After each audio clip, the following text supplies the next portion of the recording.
রূপের বড়াই করিস না রে, রূপ চিরদিন থাকে না। রূপের বড়াই করিস না রে, রূপ চিরদিন থাকে না।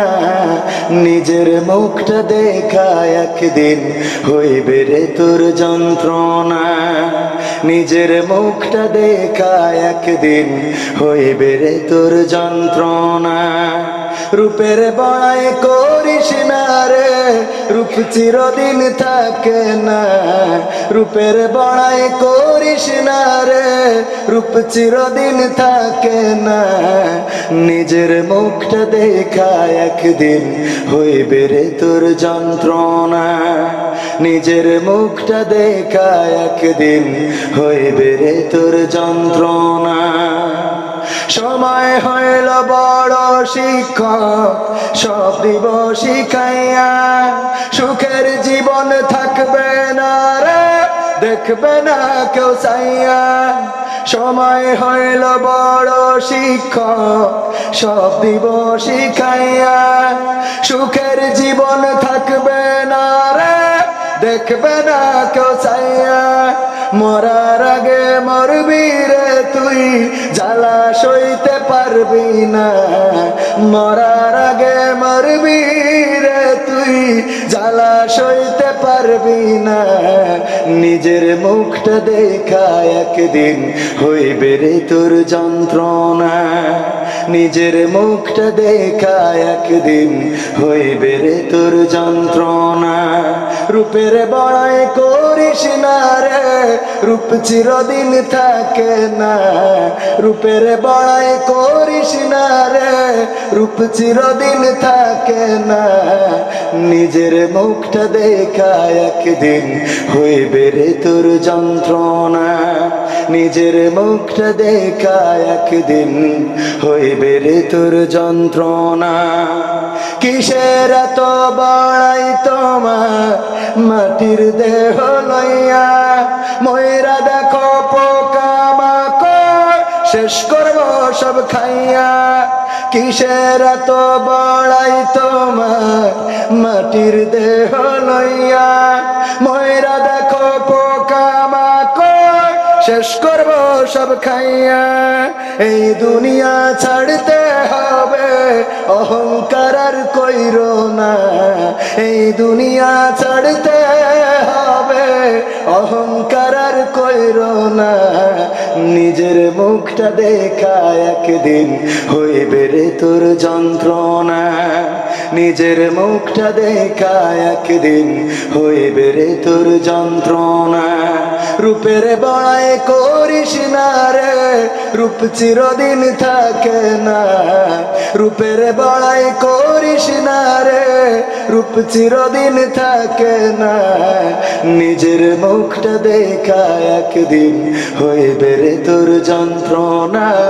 নিজের মুখটা দেখা একদিন হইবে রে তোর যন্ত্রণা। নিজের মুখটা দেখা একদিন হইবে রে তোর যন্ত্রণা। কথা সত্য না মিথ্যা?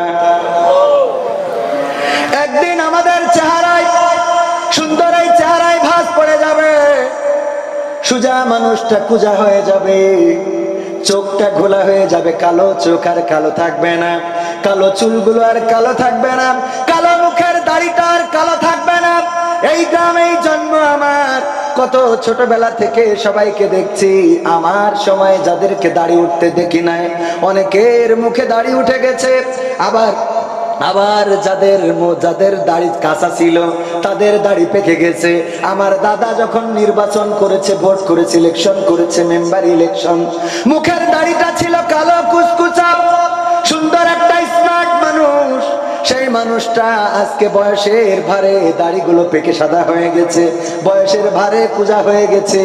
যখনই মসজিদে যাই বলি, দাদা কেমন আছেন? কয় ভালো নেই রে, ব্যথা জ্বালায় বাঁচছে। সত্য না মিথ্যা? আমার দাদা বসে আছে পাশে, আমার দাদা হয়। আমি গর্বিত যে এই জাতীয় দাদাদেরকে পেয়েছি, আলহামদুলিল্লাহ।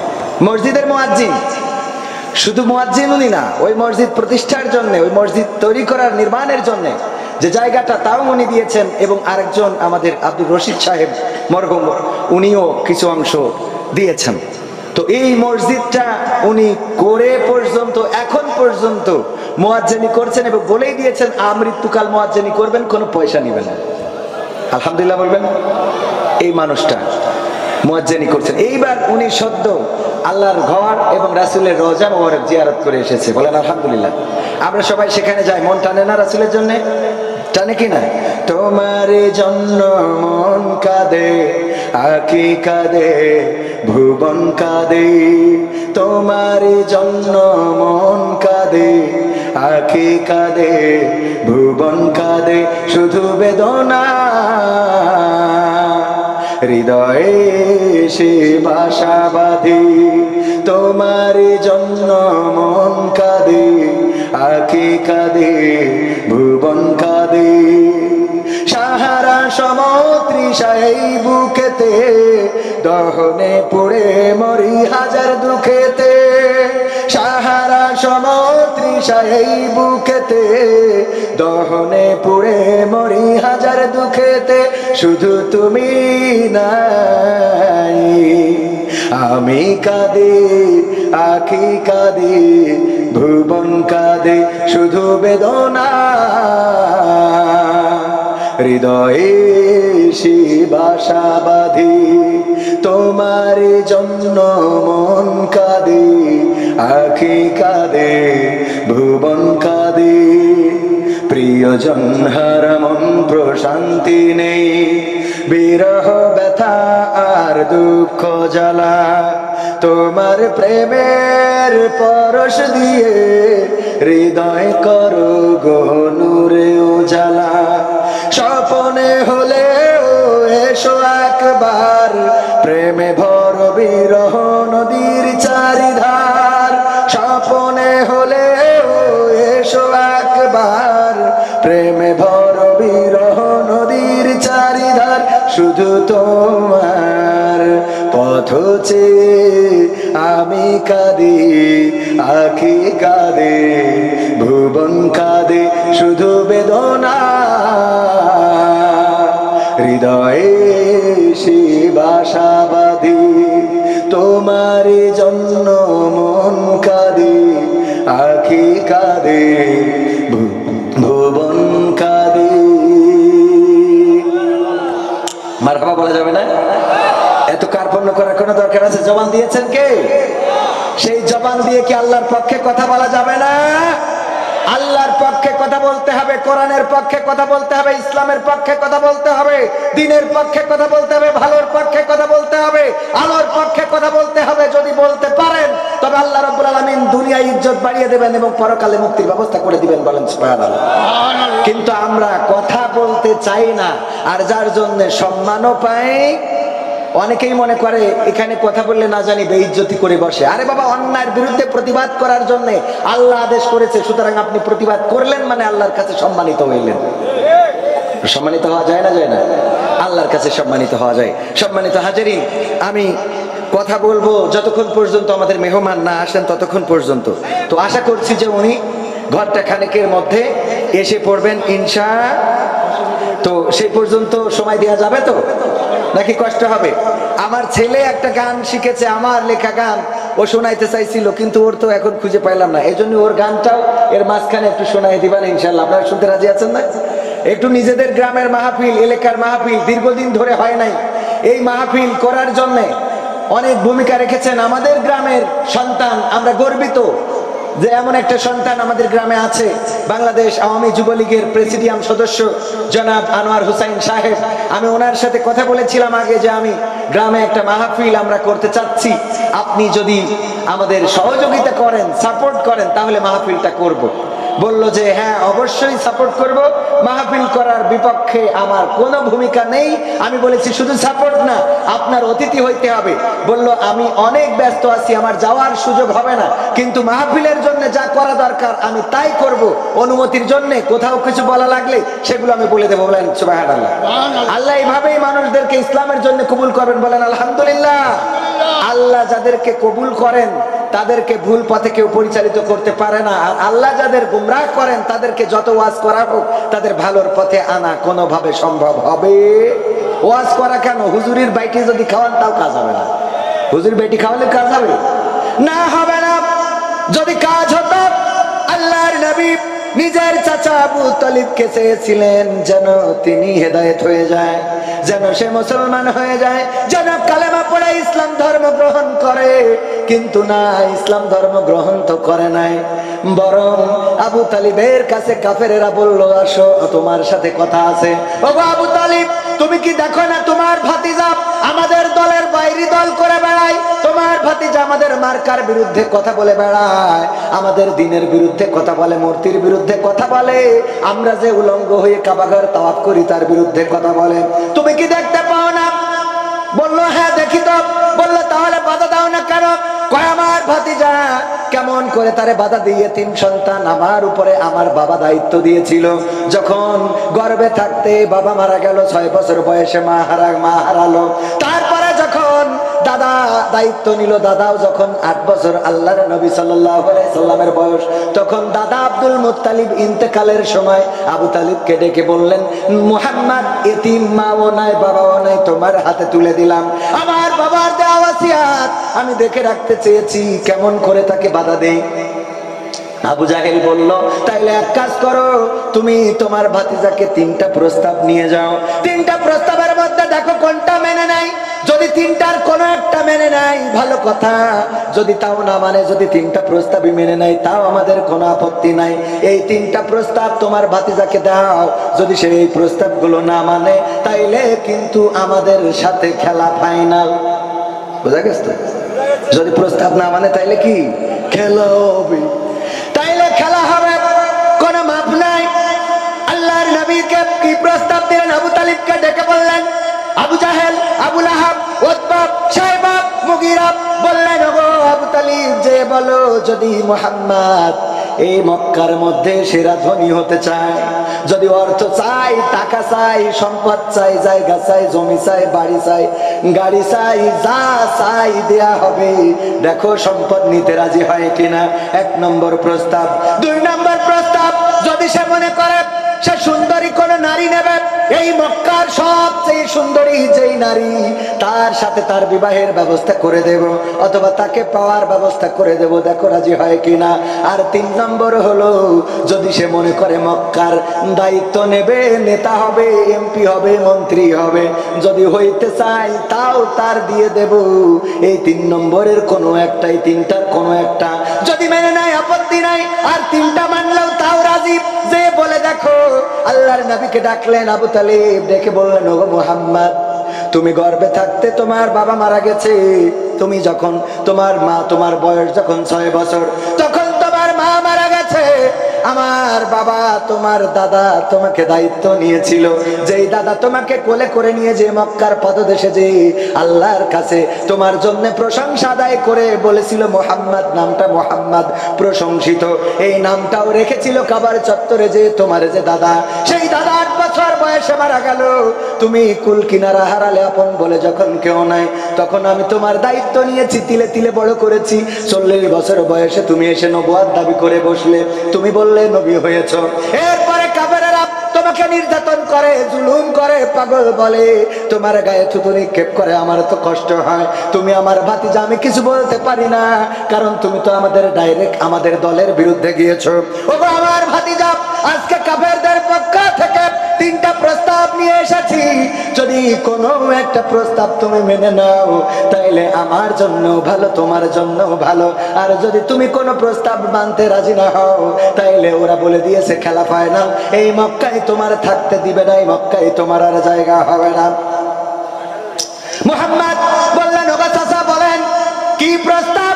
আবু তালিব বললেন, প্রস্তাবের মধ্যে 1 নম্বর, যদি তুমি অর্থ চাও, সম্পদ চাও, টাকা চাও, গাড়ি চাও, বাড়ি চাও, তোমার এই মক্কায় সর্বশ্রেষ্ঠ ধনী বানিয়ে দেয়া হবে। আকিস কিসের ধনী, যমুনা গ্রুপ কিসের ধনী, তোমার এই বসুন্ধরা গ্রুপ কিসের ধনী, ওদের থেকে তোমার বড় ধনী বানিয়ে দেবে, বিল গেটসের চেয়েও তোমার বেশি টাকা থাকবে। যদি তুমি রাজি থাকো তাইলে এটাই রাজি হইতে পারো। কয় তারপরে আর 2টা কি? আর 2টা হলো, আর একটা যদি তুমি চাও এই মক্কার সবচেয়ে সুন্দরী নারী তুমি পেতে চাও তোমার সেই সুন্দরী নারীর সাথে বিবাহের ব্যবস্থা করে দেবে। যদি তুমি রাজি নাও, এতেও যদি তোমার মনে না হয়, ভালো না লাগে, 3 নম্বর হলো যদি তুমি ক্ষমতা চাও তোমাকে নেতা বানিয়ে দেবে, কিন্তু শর্ত হলো নেতা হওয়ার পরে আর কিন্তু ইসলাম প্রচারের জন্য দ্বীনের দাওয়াতের কাজ করা যাবে না। আল্লাহর নবী বললেন চাচা ওয়েলকাম, মেনে নিলাম। কথা কয় না, এই বলেছে চাচা মেনে নিলাম, কোনো আপত্তি নাই। 3টা শর্তই ভাল লেগেছে, একটা হইলেই তো খুশি ছিলাম, আরো 2টার কি দরকার ছিল, দেবেই যখন দিক, কোনো অসুবিধা নেই। বলেছে নাকি? না, বলে না, বলে না। কিন্তু আমরা এবার 500,000 টাকা মাথায় কাজ করে। কথা ঠিক আছে না বেঠিক? ওগো আমার ভাইরা, আল্লাহর নবী বললেন ওগো আমার চাচা, ওরা তো পৃথিবীর মধ্যে যা দেয়া সম্ভব সব দিতে চেয়েছে, কিন্তু যা দেয়া সম্ভব না ওই আকাশের সূর্যটা যদি ধরে এনে আমার ডান হাতে তুলে দেয়, আর ওই আকাশের চন্দ্রটা এনে যদি আমার বাম হাতে তুলে দেয়, ওগো চাচা তবু আমি যে দ্বীনের দাওয়াত নিয়ে এসেছি, কিয়ামত পর্যন্ত আল্লাহ যদি বাঁচিয়ে রাখেন এই দ্বীনের দাওয়াত থেকে 1 চুল পরিমাণ সরে যাব না। ওই দিন আবু তালিব বলেছিলেন যে তোমাকে বের করে দিলাম বাড়ি থেকে, আর তোমার সাথে কথা হবে না, বলেছিল না? বলে নাই, বরং ওই দিন আবু তালিব একটা সিদ্ধান্ত নিয়েছিলেন, ওগো আমার ভাতিজা, তুমি যে সিদ্ধান্ত নিয়েছো আমি তোমাকে ঘোষণা করে দিলাম, মক্কার সমস্ত কাফেরেরা যদি তোমার বিরুদ্ধে যায়, তোমার পাশে যদি কেউ না থাকে, আমি আমার বাবাকে কথা দিয়েছিলাম আমি আবু তালিব তোমার পাশে থাকবো। বলেন সুবহানাল্লাহ। আবু তালিব শুধু পাশে থাকে নাই, যখন কাফেররা জেলখানায় রেখেছে, শিয়াবে আবু তালিব নামের জেলখানাতে কয়টা বছর ছিলেন? কোন কিতাবে 3 বছর, 3.5 বছর যাই বলেন, আমরা 3টা বছর বলে থাকি। 3 বছরের কম বেশি হয়ে থাকতে পারে। এই 3টা বছর ওই কারাগারে থাকাকালীন সময়ে নিজের চাচা আবু তালিব যদিও ইসলাম কবুল করে নাই, তারপরেও ওখানে ওই 3 বছর নবী মুহাম্মাদের সাথে থেকেছে। এত কষ্ট করেছে, খাবার জোটে নাই, পানি জোটে নাই, খাবার খাওয়ার জন্য ওখানে এখনো গাছ আছে। আমার দাদাকেও দেখায় নিয়ে এসেছি, সুন্দর সবুজ গাছটা আছে। ওই যে আবু জাহেলের যে পায়খানা ঘর, ওই পাশে যেয়ে খেয়াল করেছেন কিনা, ওই জায়গায় আমার দাদা আবু জাহেলের পায়খানা ঘরে পায়খানাও ফিরে এসেছে। কারণ ওখানে যে এটাও একটা স্বপ্ন যে আবু জাহেল এত কষ্ট করলো, মারলো, ধরলো, আমার নবীকে এমন মেরেছে, রক্ত বের হয়ে গেছে, কপাল কেটে রক্ত বের হয়ে গেছে। এই রাসূলকে যে আবু জাহেল এত কষ্ট দিয়েছে, ওই আবু জাহেলের পায়খানা ঘরে পায়খানা না ফিরে কেউ হজ করে আসে, ওখানে যে একটু বরকত নিতেই চায়। তারপরে সালামার দাদাকে নিয়ে গেলাম বদরের প্রান্তরে। ওই বদরের প্রান্তরে যেখানে এখনো শহীদ মিনার বানানো আছে না নাই, সুন্দর করে যে বদরে শহীদ হয়েছিল 14 জন সাহাবীদের নামের তালিকা সুন্দর করে করা রয়েছে। যারা হাজি তারা দেখেছেন বদরে যে ওখানে আবার আবু জাহেলকে মেরে যেখানে হত্যা করেছিল মাআজ এবং মুআজ, তারা হত্যা করেছিল কিভাবে তাও জানাই আছে। ওরা ছোট মানুষ এসে রাসূলকে বলল, ওগো রাসূল যুদ্ধে যেতে চায়, আমাকে কি আমাদেরকে কি যুদ্ধে যেতে দেয়া যায়? রাসূল বললেন, তোমরা ছোট মানুষ, তোমরা তো এখনো নাবালক, তোমাদের যুদ্ধে পাঠানো যাবে না। 2 জন নাছোড় বান্দা কান্নাকাটি শুরু করে দিল, ওগো রাসূল গো কবে বড় হব জানি না, কবে বড় হয়ে যুদ্ধে যেতে পারবো জানি না, আর জীবনে যুদ্ধ পাবো কিনা তাও তো জানি না। ওগো রাসূল অনুনয় করি বিনয় করি গো, যদি আমাদের 2 ভাইকে একটু যুদ্ধে যেতে দিতেন তাইলে জীবনটা ধন্য হয়ে যেত। আল্লাহর নবী বললেন, তোমাদের 2 ভাইকে যাইতে দেব না, তোমাদের মধ্যে কোনো একজনকে যাইতে দেব, যে সবচেয়ে বেশি শক্তিশালী তাকে যাইতে দেব। আল্লাহর নবী বললেন, 2 জনের মধ্যে যে বেশি শক্তিশালী তাকে যেতে দেব। 2 জন এখন বলল আমি শক্তিশালী, ও ছোটটা কয় আমি শক্তিশালী।